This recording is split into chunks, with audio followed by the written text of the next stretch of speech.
Bonjour, bienvenue dans cette série originale d'Europe 1 sur la naissance de la Ve République. Je suis Olivier Duhamel et aujourd'hui je vais vous raconter la préparation et l'adoption de notre Constitution. C'est le 4e épisode. Française, Français, Il est de l'intérêt supérieur du pays. de tout mon cœur, au nom de la France, Le général de Gaulle me paraît parmi les plus qualifiés. je vous demande de répondre oui. Une réforme profonde est de la Constitution et de nos institutions. Pourquoi voulez-vous qu'à 67 ans, je commence une carrière de dictateur? Ici Charles Zanettati qui vient de vous parler d'Alger, Europe numéro 1. Donc De Gaulle a réussi. Il a réussi à ce que l'on fasse appel à lui pour éviter le coup d'État. Il est investi comme président du Conseil, donc comme chef du gouvernement. Il a formé un gouvernement de façon assez intéressante et assez originale. Parce que d'un côté, il y a la marque gaullienne. Et ça veut dire que pour les postes ministériels qui lui importent, il les confie à des techniciens. Aujourd'hui, on dirait à des personnalités de la société civile, pas à des politiques, pas à des professionnels de la politique. Il fait appel aux affaires étrangères à un diplomate, Maurice Couve de Murville. Au ministère de l'Intérieur, il a demandé à un de ses collaborateurs « Trouvez-moi le préfet le plus ancien et le plus élevé dans son grade ». Alors on lui a trouvé, le préfet de la Seine, Émile Pelletier. Et Émile Pelletier est devenu ministre de l'Intérieur. C'est peut-être une technique pour les gens qui cherchent un ministre de l'Intérieur. Enfin bon, en tout cas, c'est très original, n'est-ce pas? Et puis d'un autre côté, il a aussi mis, et ça c'est pas De Gaulle le gaullien de la 5e, déjà, c'est De Gaulle le président du Conseil de la 4e, il a aussi mis plein de responsables politiques. Il a mis, pour le responsable d'un grand parti important en Afrique, Félix Houphouët-Boigny, il l'a gardé ministre d'État. Il a mis ses deux prédécesseurs à la présidence du Conseil, Pierre Pflimlin et puis un peu avant, en sautant Gaillard, Guy Mollet. Alors Guy Mollet, il a hésité et De Gaulle lui a dit « Si vous refusez, je n'accepterai pas de former le gouvernement. » Bon, a dit Guy Mollet qui a accepté. Pflimlin, il a refusé à un moment, il lui a dit « Voyons, vous ne pouvez pas dire non à De Gaulle. » Alors il a accepté. Donc voilà, il fait un gouvernement mixte. Moitié technocrate, société civile, technicien, c'est ça que vous voulez, non politique, pour les postes importants pour De Gaulle, et puis ministre d'État, ministre de ceci, ministre de cela, les postes dont De Gaulle se contrefiche, pour avoir les politiques dans la main, pour pouvoir continuer à avancer vers la préparation justement de la Constitution. Il se fait voter les pleins pouvoirs en Algérie, les pouvoirs spéciaux en Algérie, ce qui veut dire les pouvoirs spéciaux, c'est quelque chose. Les pouvoirs spéciaux, ça veut dire que ça peut être des tribunaux militaires directement qui vous jugent, sans recours. Ça veut dire les suspensions de liberté et autres. Et puis les pleins pouvoirs à Paris, en France, continentale, pour pouvoir agir par voie d'ordonnance. Et pas s'embêter avec le Parlement qu'on va mettre en congé. Et puis, il se fait voter la loi qui lui permet d'élaborer une nouvelle constitution. La 3e loi que De Gaulle fait voter, là, c'est une affaire beaucoup plus compliquée. Mais non, c'est beaucoup plus compliqué. Mais vous allez voir, on peut quand même comprendre. C'est vraiment très intéressant. Il faut juste un tout petit peu de temps pour bien l'expliquer. Normalement, pour réviser la Constitution, ça doit être fait par les assemblées. De Gaulle ne veut pas en entendre parler. De Gaulle veut établir un régime avec un président fort et un parlement plus faible. Il ne va pas laisser le Parlement préparer une constitution pour avoir un Parlement plus faible. C'est très bien que ça ne marcherait pas. Il veut donc que ce soit lui et son gouvernement qui aient le droit de préparer la nouvelle constitution.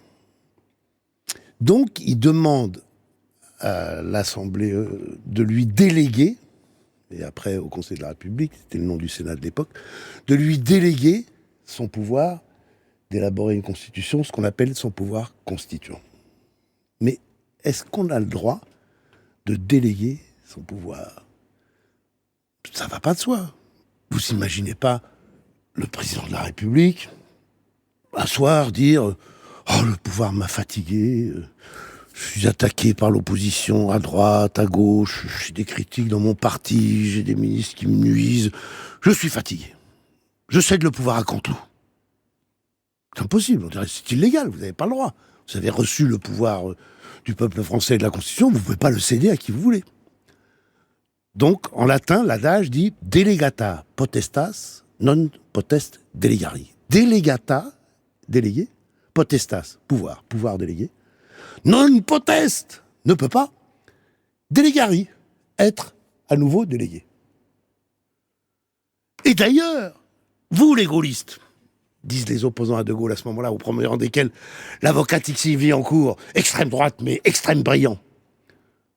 En juillet 1940, quand la Chambre du Front Populaire a délégué au maréchal Pétain le pouvoir de faire une nouvelle constitution, vous avez crié que c'était totalement illégal.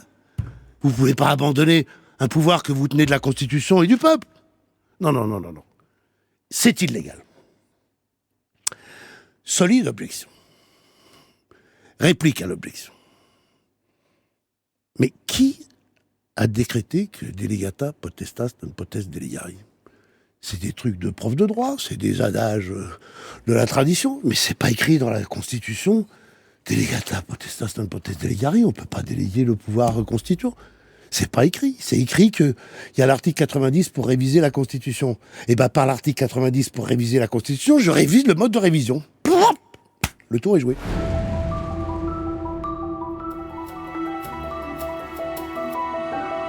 Reste l'objection de la comparaison avec 1940. Qui heurte, évidemment, mais qui, intellectuellement, on a délégué aussi le pouvoir, donc on pouvait le faire. Il y a une grande différence.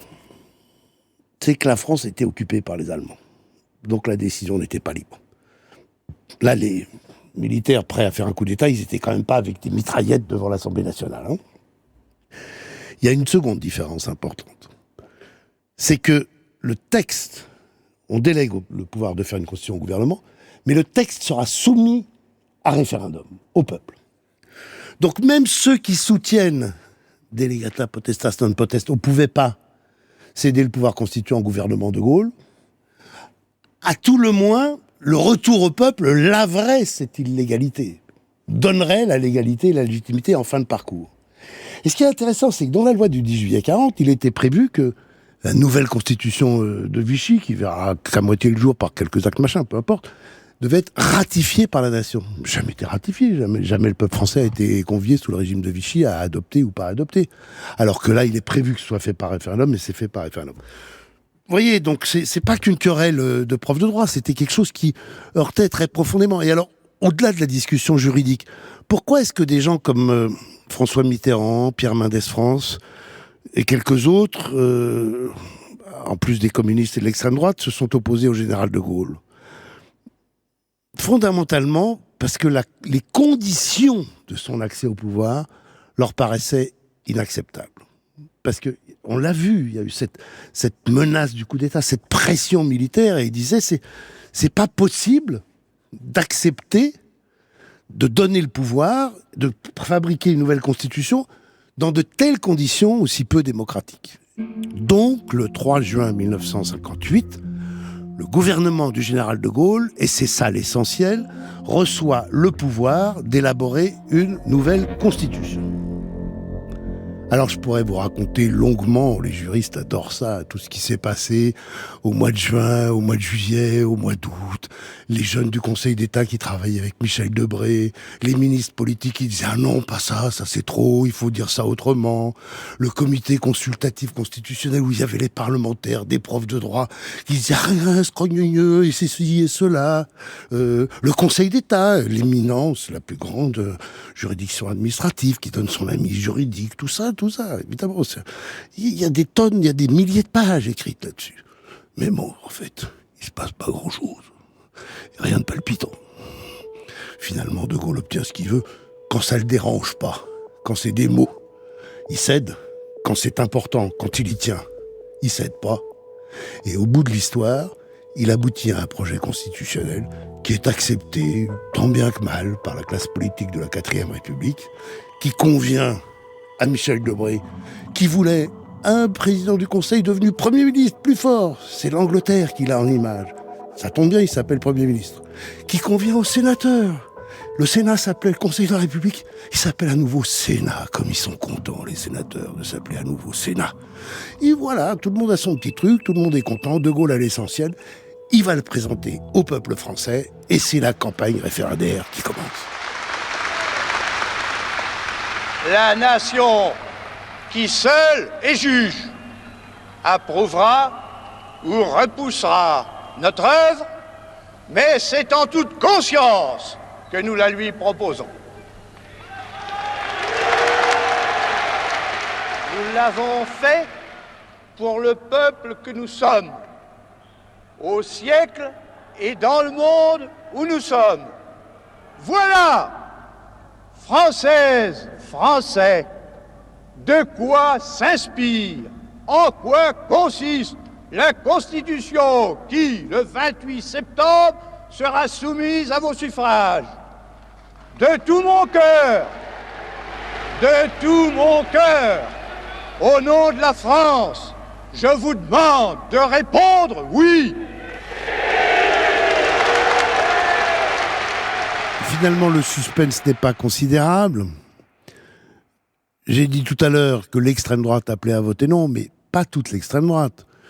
En tout cas, peut-être que ces catégories politiques ne conviennent pas exactement pour parler de l'armée, mais les plus hauts représentants de l'armée en Algérie, les plus chauds partisans de l'Algérie française, eux aussi appellent à voter oui. Parce que pour eux, De Gaulle, c'est l'homme, c'est encore à ce moment-là, pense-t-il, espère-t-il, croit-il, l'homme qui va garder l'Algérie française. Écoutez, le 11 septembre 1958, l'appel du général Salan à voter oui.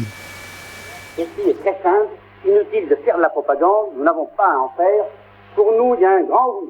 Ce grand oui s'inscrira un jour dans l'art de triomphe et dans ce grand V de la victoire que le général de Gaulle n'a cessé d'avoir comme formule.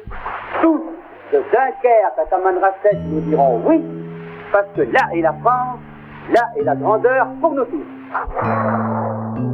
C'était donc le chef des forces armées en Algérie, le général Salan, partisan s'il en fut l'Algérie française, on le verra dans la suite de l'histoire, qui a cette formule, n'est-ce pas, magnifique, pour nous, pas de propagande, on ne fait pas de propagande, juste oui, oui, oui. Non, l'armée est neutre, elle ne fait pas de propagande, et partout où je vais, je dis une seule chose, oui, oui, oui. Eh bien écoutez, les Français vont écouter Salan, surtout ils vont écouter De Gaulle, ils vont adopter la Constitution. Est-ce qu'ils ont lu la Constitution de A à Z? Est-ce qu'ils se sont dit c'est le bon texte pour la France? La plupart, non. La vraie question, c'est est-ce que vous approuvez le retour du général de Gaulle au pouvoir et est-ce que vous voulez lui donner les moyens de gouverner le pays? Et à cela, les Français répondent massivement à plus de 80% oui. Et c'est le ministre de l'Intérieur, le préfet le plus ancien dans le grade le plus élevé, qui avait été choisi comme ministre de l'Intérieur, Émile Pelletier, qui annonce que c'est un triomphe, ce référendum du 28 septembre 1958 sur la constitution du général de Gaulle, donc extrait du journal d'Europe 1, ce 28 septembre 1958. Il y a eu, depuis ce matin, un véritable mouvement populaire, un mouvement du peuple vers les urnes, et rarement on a vu un vote se dérouler dans de telles conditions d'enthousiasme, il faut dire le mot, d'après tous les renseignements qui nous viennent de la France entière. Je terminerai simplement en disant qu'aujourd'hui c'est une grande journée d'espérance, c'est un acte de foi que vient de faire le peuple français, qui a répondu en approuvant à la Constitution, une fois encore, à l'appel du général de Gaulle. Pour De Gaulle, l'essentiel est accompli là. Pour notre série, la naissance de la Ve République, on ne peut pas s'arrêter là. C'est là qu'en effet que la Ve République, juridiquement naît, ou plus exactement le 4 octobre 1958, 7 jours après, lorsque elle sera promulguée. Mais la naissance de la Ve République, elle va prendre d'une certaine manière plus de temps. Il va d'abord y avoir les derniers actes de Gaulle, ce qu'il a fait avant de devenir président de la République, ce qu'il va faire comme tout premier président de la République, mais De Gaulle ne devient président de la République qu'en janvier 59. Donc les premières façons de gouverner De Gaulle nous annoncent déjà, nous colorent déjà ce qu'est la Ve République. il va falloir qu'on regarde quels sont les grands changements constitutionnels dans ce texte par rapport aux républiques antérieures. Et il va falloir attendre 1962 et la décision que le président est à l'avenir élu directement par le peuple pour que la 5e, dans toute sa réalité, dans toute sa vérité, soit vraiment né, quoi. C'est un bébé qui naît en plusieurs fois, si vous préférez, mais évidemment l'image est un peu audacieuse, pour ne pas dire catastrophique. Donc c'est un tout petit bébé qui ne deviendra lui-même qu'après une grande mutation, ce qui va nous permettre de nous retrouver pour le prochain épisode et les autres.